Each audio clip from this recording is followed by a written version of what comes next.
Hi everyone, I'm Crow77, and today we're taking a look at the concept of Karagiri. Now, what is Karagiri? Literally translated, it's from the words kara and giri, meaning empty cut. In Mahjong, it's when you discard a tile from your hand that's the same as the tile you drew. It has some benefits in that it can be used to relay false information about your hand if your opponents are watching whether you Tadashi or Sumogiri on your turn. Now, the number one rule about Karagiri is that you shouldn't use it. Your default action should be to discard the tile you drew instead of discarding from within your hand. It can be difficult to tell what information you're giving away and what might be useful to other players. On top of that, it'll make your hand easier to read. If not right away, then it could later on. Now remember, Karagiri is the exception, not the rule. But if you use it, you can use it if it adequately relays false information about your hand, or you want to bluff that your hand is progressing, or it gives away information that you want to give away. This last one is the easiest one to demonstrate, so let's take a look at a few examples and see if we can find anything like that.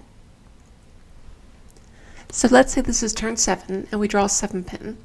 Because the 2-mon is Dora, we want to hold on to that pair if we can, so we want to discard a 7-pin. Should we Karagiri here?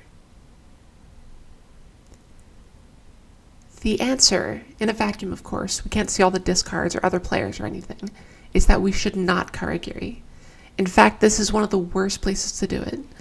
If you would be performing a Karagiri from an incomplete set, it would indicate that you likely have other tiles near it, especially as late in the game as turn 7. How about this one?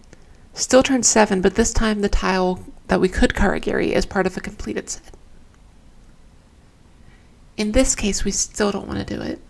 At the end of the day, it gives us no tactical benefit whatsoever.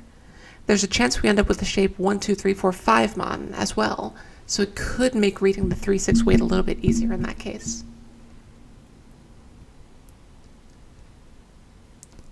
This situation is a little bit more complicated. It's later in the game, and I included a discard pool as well. Do you Karagiri here? This time, the answer is yes. Based on your discards and your calls, it strongly looks like you're on a flush in the Manzu.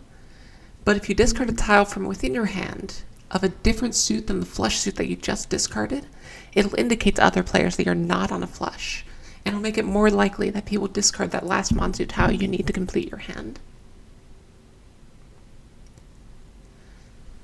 So, in conclusion, the default action should be to not Karagiri. Good players can glean a lot more information from a Tadashi than simply discarding the tile you drew, even if it is a Karagiri. But if you can determine what false information you can give away, it may be a tool to continue to further your skill set.